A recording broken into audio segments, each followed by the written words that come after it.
Malinis ang konsensya ko. Hindi naman nila ako kilala.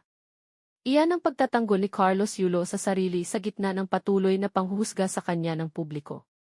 Ito ay kaugnay pa rin ng mga ginawa niyang pananabla at pangdededma sa sariling pamilya, partikular na sa kanyang inang si Angelica Yulo. Mula nang makapag-uwi ng 2 medalyang ginto mula sa 2024 Paris Olympics, ay hindi pa nakikipagkita si Kaloy sa kanyang pamilya.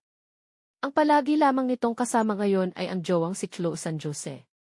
Sa panayam ng Tony Talks di kay Carlos, isa-isang niyang sinagot ang mga tanong hinggil sa relasyon niya sa kanyang pamilya at iba pang kinasasangkutan niyang kontrobersya. Sa mga nagko-congratulate sa akin, talagang nagpapasalamat po talaga ako. Grateful ako na sin-celebrate nila yung panalo ko, ang pahayag ni Carlos. Sa mga taong nanghusga, kilala ko naman po kasi yung sarili ko. Alam ko kung ano yung ginawa ko, dugtong niya. Patuloy pa niyang pagtatanggol sa sarili, malinis yung konsensya ko. Hindi naman nila ako kilala. Hindi naman nila nakita kung paano ako nag-training. So, lahat po talaga hindi ako natatamaan, hindi tumutusok at all. Alam din daw niya na wala siyang ginawang masama sa mga taong patuloy na nanginega at nagja-judge sa pagkatao niya, kaya ayaw na rin niyang patulan ang mga haters. And alam yun ni Lord. Kahit gaano pa ako kagaling na tao sa gymnastics, kahit gaano pa ako naghirap sa mga preparation ko, kung hindi ako mabuting tao, hindi ako ibibless ng ganuin, ang mariing sabi ni Kaloy.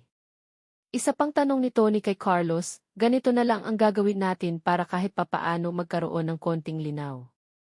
Kasi we are hearing one side of the story, but you are not sharing your side of the story. Bakit? Sagot ng Pinoy Champ, personal po kasi masyado eh. Like, hindi na rin po para malaman ng tao, ng buong sambayanan yung nangyari.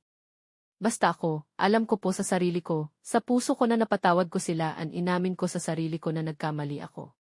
Kinarma na ako kasi mali nga naman na sagutin mo sila ng ganoon, na syempre emosyonal ka na po eh. Gusto mo ipaglaban yung sarili mo and yung relationship nyo. Alam ko kung ano yung mali ko, tinanggap ko yun, ipinagdasal ko yun kay Lord, humingi ako ng tawad, mahabang tugon ni Carlos. Nauna rito, maibigay follower naman si Chloe na naniniwalang darating din ang panahon na magkakasundo rin sina Carlos at mga parents niyang sina Mark Andrew Yulo at Angelica Yulo. Tears side to reunite and compromise with Kaloy's family. Chloe Angeli San Jose both will be blessed more, payo ng isang netizen. Ang makahulugang sagot sa kanya ni Chloe, reunion and compromise isn't going to happen when the other party is not willing to do so too. Anong masasabi niyo mga kasama?